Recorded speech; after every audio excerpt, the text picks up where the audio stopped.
Tomorrow is October 28th.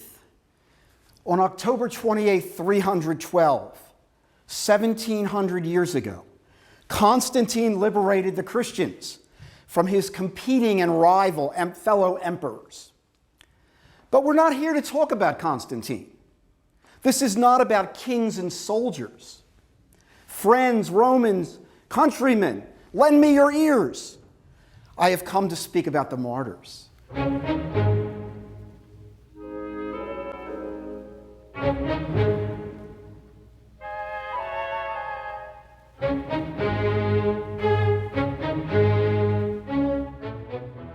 For it was the martyrs who converted Rome. My wife said, how do we know these things, that these things happen? We know them because the church lives. And the man who wrote about the martyrs, who has given us a history of things other than kings and soldiers, who has given us a history of men dying in public places, being tortured with smiles on their faces, who is this man but Eusebius? Eusebius was the bishop of Caesarea, a big city in what was then called Palestine, what the Jews proudly call today Israel. And Eusebius' book is called The History of the Church. And it is a history of men dying with smiles on their face. This is what converted the world. But I caution you, I speak of martyrs and not terrorists. This is the year 2013, and every one of you reads the papers and hears the news. And there is always another event of someone killing other people in the name of religion, in the name of social justice, or to get revenge for something terrible that happened to them. Now, I do not say that all of these terrorists are Islamic, because they're not. And they haven't been through history. And sometimes it's good men doing these things. But we speak of something that is diametrically opposed to what martyrdom is. And this is what Eusebius teaches us. Not men that are killing other people for noble ideals, ideals even that we can sympathize with sometime, but men that are dying because they love God and they love their fellow men. And by their very death, they convert those that kill them. The most amazing thing of all. I'd like to give one example just to begin, and it's a story some of you may know well, the story of St. Lawrence. And St. Lawrence was a cook. And one of the Roman prefects, authorities, said to St. Lawrence, "Give me the treasures of the church." And St. Lawrence gathered up the beggars and the lame and the blind, and he brought them out on the steps of the church, and he said, "My dear prefect, this is the treasure of the church." The prefect was so angry that he ordered Lawrence to be roasted on a spit. And this was a common thing to punish Christians. And when Lawrence was on the spit revolving, he said, "Turn me over, I think I'm done on this side." This is the spirit of the martyrs, who are able to laugh, who are able to see the face of God, and who truly believed in eternal life. Now, the terrorists believe in eternal life too, as a reward for their vengeance. Lawrence, not even as a reward, but for what God did, because the Lord is merciful. And I also want to point out too, as we go further in this, that a lot of the martyrdoms did not take place in the Roman Colosseum. And you know, they say when the Romans conquered the Jews, they enslaved them, and they used them to build the Colosseum. They say the Jews built the Colosseum, and the Christians died in it. But I speak not only about Rome, for many of you know that Christianity came out of the East. And some of the most horrible martyrdoms came in what is now called Turkey and Egypt and Syria. And as you know, that's still happening. And the last great persecution, which we're going to concentrate on, happened in Nicomedia, which I believe is called Izmit, Turkey, today. And that was the capital of the Eastern Roman Empire. And we must speak about the oppressor itself. Because, quite frankly, and I will say this until the end, it wasn't the Neros or the Caligulas or the Commoduses who were the threat to the Christians. It was the good men. It was the pure men. It was the noble men. It was the virtuous men of Rome. Rome went after the Christians because they saw the Christians as traitors to Roman virtue. And what does virtue mean but moral strength? Let us speak for a minute on Rome. First of all, Rome was born a republic. It was not born an empire. And the Romans hated in their heart the idea of kings. That's where we in America got our concept from. Do not look at Rome as the wicked Nero, some fat glutton who kills people because he wakes up in the morning on the wrong side of bed. But we speak of people who believed in democracy, who advanced the Greek form of democracy and took it to a whole nother level, as we say. In fact, Rome was founded in the battle against these tyrants called the Tarquins. And these Tarquins were kings. And these Tarquins raped a pure Roman woman named Lucretia. And the Roman people gathered themselves, they rallied, and they drove out the Tarquins and set up a democracy. This is how Rome was founded. What virtue? What virtue? Rome hated kings. It also had there was an intrinsic code in Roman law. A man who wins a battle is never to enter into Rome with his victorious army. You do not cross the Rubicon. It is not done, because then you will use the army to suppress the people and become a tyrant. And Brutus, what was said of Brutus, but even by his enemy, Mark Antony, there lies the noblest Roman of them all. And Brutus was noble. He killed Caesar for the Republic because Caesar was a threat to the democracy of Rome. But that's just it. Brutus was a stoic. He killed his enemies. And Caesar was a man who showed mercy on his enemies. He took bribes and bribed people. I'm not promoting that, but Caesar showed mercy. Brutus had no mercy. He did what the Roman law commanded. He killed his enemies. And when he was defeated, he killed himself, rather than let the immoral kill him. How unlike the Christians, who to the worst men spread out their arms.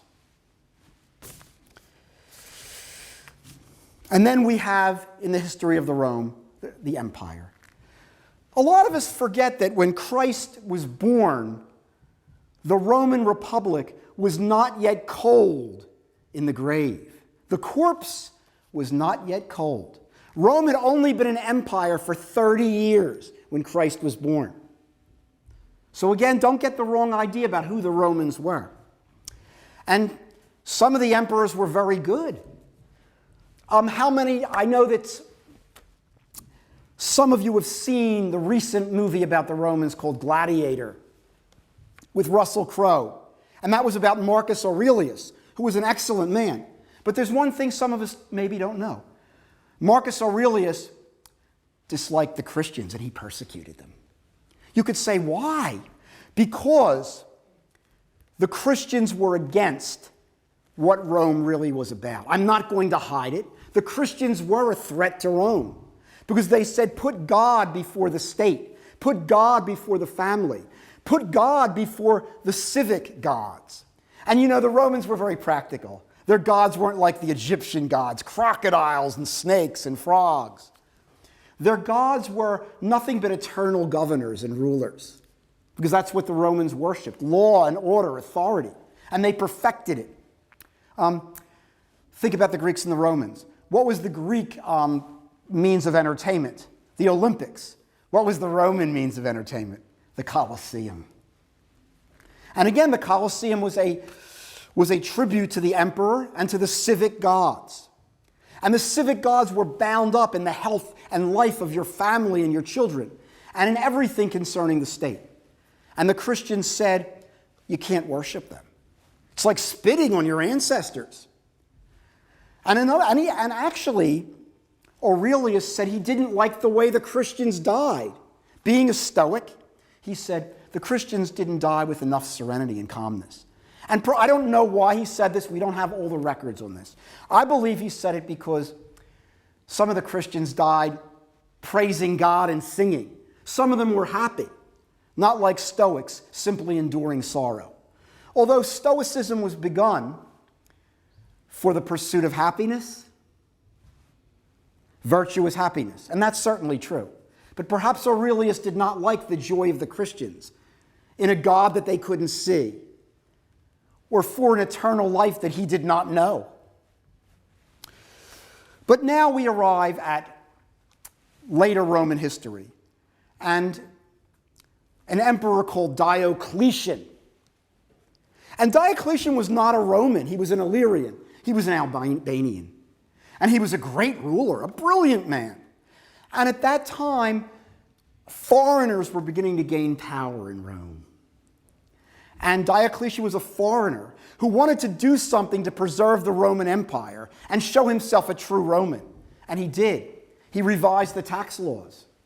Would that the Democrats and Republicans could do that today. He did a brilliant job of it. And he was a great soldier. He defended the borders of Rome. And what's more, Diocletian actually resigned as emperor at a certain point. Isn't that amazing? He was not a tyrant. Who else did that? George Washington resigned after he defeated the British in order to show that he was not a tyrant, that he would not use his military power or his great popularity to dominate. So you see, these were good people with good principles. But they did not know the true God. Their God was not personal, and what was personal was immoral. So the Romans made a tragic mistake, which God turned around for good. So this Diocletian initiates a persecution in Nicomedia. We said before that Christianity was born in the East. The greatest persecution was in the East. And this was the final persecution before the conversion of Rome. And it started in the army, and it went to the government, and then the bishops and the priests and the people, and men, women, and children. And I wanted to say something about these particular persecutions. That Eusebius was a witness to these persecutions. So he knew what he was talking about. He saw them. And so many people died and suffered the most horrible tortures, and yet loved God and saw Christ even in the wicked ones that killed them. And even the people that were cowards were forgiven later too. Because you know what? I don't know what I would have done. I might have run. Let's not pretend to be something we're not. But these people, in their humility, had great courage. And one of the things that did happen in Nicomedia, in the public places a couple times, were the lions acted like lambs. And instead of devouring the martyrs, they licked their feet. Another thing that happened was something that occurred to some of the virgins. Naturally, the Romans wanted to humiliate the Christian virgins. So often they would strip them naked in the Colosseum. Sounds like a reality show, right? It's unbelievable. What happened on a number of occasions was that one might say the brightness of the virgin's soul was so great that it blinded the people. And as soon as she was stripped naked, the people in the arena saw nothing. They were blinded. And some people got down on their knees and called on the name of the Lord. There are martyrs and terrorists still today, of course.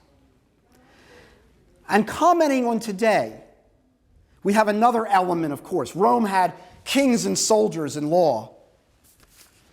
We have commercialism. What did Descartes say? I think, therefore I am. Today we might say, I buy, therefore I am. That's a quote from a Protestant missionary named Samuel Escobar, who, by the way, is from Peru, like my wife. At any rate, we live in a world today that can be described as a world of posts. Postmodern, post-industrial, post-Christian. What does postmodern mean? It means based on consumerism and media images. What does post-industrial mean? It means an economy based on the processing and marketing of information. That's why all the factories are closed in Kensington Avenue in Philadelphia. We're not manufacturing anymore. It's information. And post-Christian, meaning that our society no longer believes in the assumptions and worldviews of Christianity. And into this mix is poured the modern terrorist. And the modern terrorist often is an enemy of this materialism, as he should be.